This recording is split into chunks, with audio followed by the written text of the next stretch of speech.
What's up, everybody? You're gonna do your clap. That was so unenthusiastic. Do your video clap. Woo! Okay, we're ready. Okay, guys. So we've been getting a lot of questions in regards to what we have been doing for meal prep in light of the unfortunate event with the pandemic right now. So Keith and I typically spent a lot of time before all this happened on the road. We're both in outside sales. So typically we'd be packing up our food, taking it with us. And now that we're both home, I'm no longer out in the field for now, given the current situation. It gives us a lot of time to kind of be a little more creative with our recipes at home, but we still keep a lot of the same staples. And also, because we're not having to prep it and pack it every day, we have just a few tips on how to keep your staples on hand and make different recipes. Because even if we have the same ingredients in the kitchen, when I post the food that I make and when Keith posts the food that he makes, it looks completely different, even though we have the same ingredients available to both of us. Mine probably looks like more of like just... He's a mixer. He put everything into one bowl, everything together. So I'm going to start off with going over our protein. So, but I want to back it up for a sec. So we really like to... We've been stuck together. You said you were going to back it up for a second. Back. Okay. We're going a little crazy being stuck inside, I think, but it's okay. So we got these Rubbermaid Tupperware containers. Shout out to my old roommate Ben for showing these to us. So basically we prep our protein in these. We'll prep a bunch of carbs and put them in here. So you will see us using these all the time. Very good. Reseal. Seals really tight. Easy to use. Meathead proof. Yeah. You can drop them, throw them around, bounce them. So we use this. So this is our crock pot chicken. We just fill this up to the brim with crock pot chicken. So one of the things that you see us posting all the time is our crock pot chicken. We've actually dialed this recipe in. We just use water. We'll defrost a big old tub of chicken breast from meats to you. We'll let this defrost. So when this is running low, we automatically pull a Ziploc bag of the chicken out. We start defrosting it. Keith wakes up super early in the morning for no reason every morning. So he'll throw that in. And usually I'll come downstairs a couple hours later. I'll pull out the chicken, shred it. So we kind of just have it on rotation. Every 3 days, we are crock potting more chicken. It's just part of our routine now. So we'll store that in a big container. We just have been filling the crock pot with water. We stopped using chicken broth. We just set it on high. Sea salt. Just use sea salt. Yeah, sea salt, water, fill it up, let it cook for 3 hours. Simple. You have this very plain chicken. Keith is going to go over some of the sauces that he uses to spice this up. So crock pot chicken is a staple of our house right now. Second, we have our meat stew pre-cooked. So this is super easy. If one of us slacks on crock potting one of the days, we just throw one of these out the night before. And whether it's buffalo meatballs, Italian meatballs, meatloaf, it's already pre-cooked, and it'll give us food for that day. Yeah, we pretty much stick to buffalo, Italian, and the meatloaf. Meatloaf has a lot of versatility, so it's easy. We also go through a lot of egg whites right now, which are slowly becoming more available. I know this is something that's really hard to get, as well as eggs right now, but this is something that we always have on hand. Keith also really loves to use Greek yogurt, 0% fat. He will use it as a sauce. He'll mix it in with his protein shakes that he has. You can use it as like a sour cream. It has a lot of versatility. Adds protein to about any meal. Has a lot of versatility. Super low in calories. Puts the shit on everything. Yeah, and you can add other stuff to it. You can add protein powder to it. You can add it to another sauce, whatever you want to thicken it up and add it to your protein shakes. It's a great alternate though if you're looking for like that sour cream on top of your tacos or something like that. That really helps fulfill that. I mean, Keith goes over this all the time. I mean, there's no fat in it. Pretty low Super carb. Low in carbs, Yeah. high in protein, yeah. So relatively low in sugar. Yeah, you can use it as a snack, pre-workout if you don't have a lot of time. Lots of versatility. The next category is vegetables, which it was really hard to get Keith to eat his veggies before all this, but he's taken a liking to Janet Medina's. Yes, I've been inspired by Janet Medina and the big old salad. So he will take one of these. I have about 3 different sizes of these giant bowls, and he will just throw it all in there and munch on the salad. I think like I literally see him using the same bowl 4 different times a day. If I make one salad, typically I'll be hungry from a normal meal that's like 400 or 500 calories. I'll be hungry in 2.5, 3 hours. Literally, when I eat a big ass salad with this much fiber, I can keep almost 0 carbs, and I'm not even hungry for like 4 hours. Like I don't feel all of a sudden hungry. I have to remind myself to eat the next meal. So thank you, Janet. So we get these hearts of romaine, or we'll get something that has really dense in romaine as a base, right? This is what you use. And then got to get his greens in, so pepper and a little bit of spinach in there. But we have been absolutely obsessed with broccoli slaw since before all this went down. We like to use it in stir fry. We use it cold as a salad.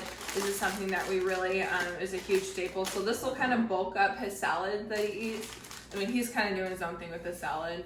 I'm not really involved in it. I try to stay clear because I've narrowed it down to just one salad a day. I can't do multiple. He will take like everything available in our kitchen and throw it into that bowl. Like I don't think he even knows what he's putting in there sometimes. So broccoli slaw is something that we try to find at the store.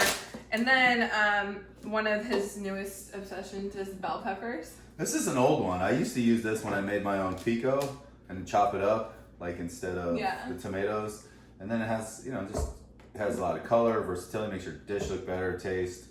Plus, it's got fiber, different nutrients, and it gives you a little bit of a texture crunch too. Yeah, so we'll get, these. They have a smaller size of the Tupperwares here. We'll get these, and he'll chop up some cucumbers and put it in here. So basically, what we do is we kind of prep everything and keep it in there, so it's ready to use. We're not really actually separating our meals and weighing them out individually and putting them in the fridge anymore.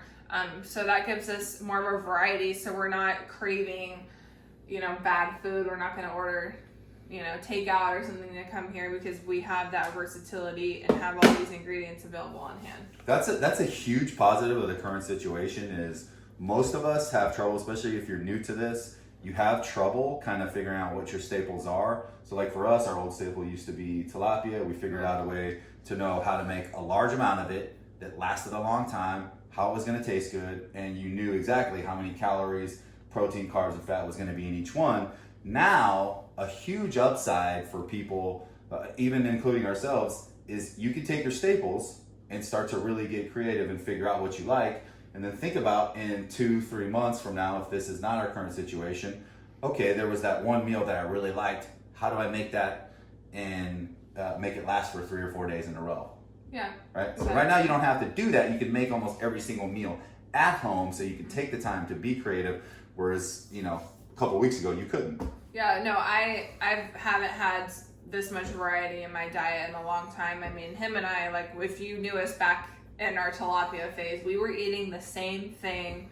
Right, because it was easy to make. Yeah. It worked. We knew what we were getting, and so that was it. It was just the whole thought process was out of it. Nobody has all day to figure out what their next new thing is going to be. I'm not a cookbook reader.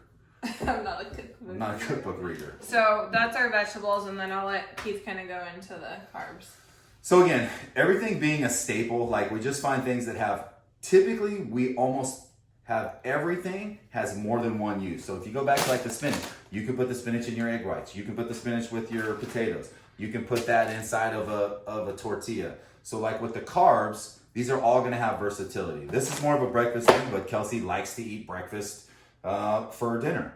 So you can still, so that's a bad example of versatility, but it's still a carb that you know how much it's going to, right? How much you can count on the calories and everything else for it. So with the tortillas, obviously, again, you have a ton of versatility. What you put in them, that you can decide. So that's why we keep the chicken plain. If you want barbecue flavored taco, like I like, you can do that. If you want something that's like more Spanish and you want like a Mexican deal, then you can go with hot sauce and salsa and sour cream type thing. And then of course there's potatoes. And then with the potatoes, you could use these for breakfast with egg whites. You can put buffalo chicken meatballs with that. You can put just about any vegetable. This is the one that I like to use. So again, each thing, so if we go through a phase where we're eating a lot of quinoa or brown rice, all of those things have versatility. So you just go back to what your what your protein and your veggies are, and then how you're gonna pair those up together, right?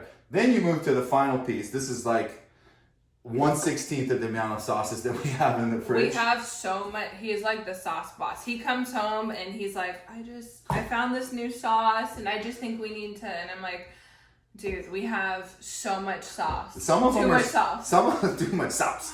Some of them are terrible. Some didn't really work out and they've been used once and they're in the fridge and we just haven't brought ourselves to throw them away. He's like, no. Most of them usually work out well. So you get into looking at sauces and you see something is low calorie or whatever. First, you just got to turn it over, read it, make sure it's low calorie. If it's low calorie, make sure you're using the specific amount that it states for on there. But again, one of the things I learned a trick by watching another dude was I make salads and then he would put a little bit of sugar-free on there, or what is that? The calorie-free Walden's Farm, like blueberry or strawberry, and you get blueberries and strawberries in your salad, so you can use that on your pancakes in the morning, or you could use it on your salad. So again, this creates a lot of the versatility from the staple. So you have plain chicken, but it doesn't have to stay plain. You can make it however you want. You can make it barbecue. You can make it sweet and sour. You can make it, what is that? Cilantro avocado.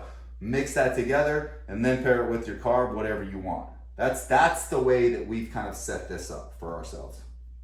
Yeah, I mean, we've already shown that we can eat stuff pretty plain. We can eat the same thing over and over again. We're okay. But I think during these high stress times where it is easy to have food as a comfort to you. I mean, Keith and I love to eat ice cream. We love to eat, burgers and all that stuff just as much as everybody else. But we both know being stuck without a gym, being less active physically, if we don't do something that kind of like changes it up and gives us a little bit more. This is what flexibility looks like to us, is incorporating something like these waffles in here, but we still account for every macro.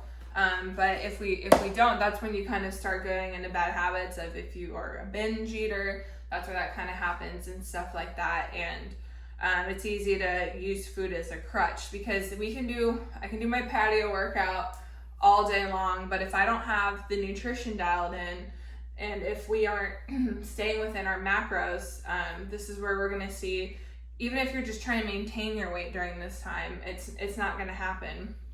Right. One of the biggest upsides to the current situation, I think, for people to see is the calories in versus calories out. Your nutrition is such a huge part of it. 80%. We've always said that it's at least 80% of your nutrition. Eric has a thing, he said for years, abs are made in the kitchen.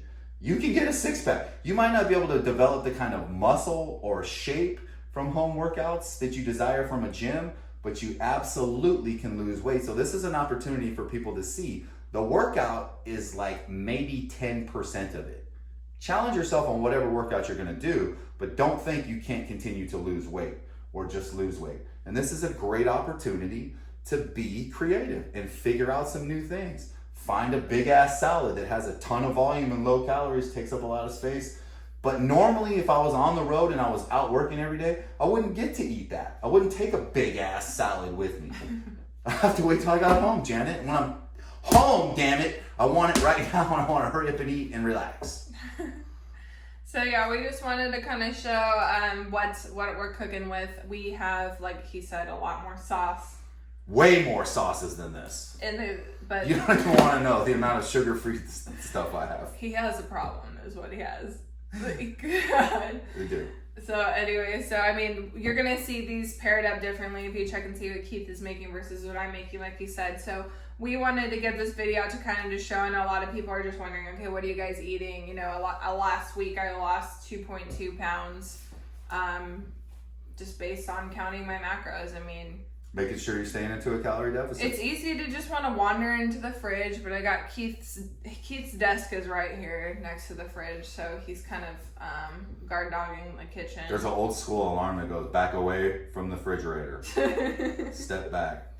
No, and there's also the situation where you go into the store and a lot of the stuff is picked through. Yeah. So your choices are limited. So sometimes you just have to be creative, forced into it. Yeah. Right? So this could be an opportunity for people to really see a big upside to this. Yeah, we've tried a lot of new things, and like you said, some of them worked out and they stay in our kitchen, and some of them We'll never talk about it. Yeah, again. it wasn't worth the money. It wasn't worth the macros. You know, I will be excited about something and be like, you know what?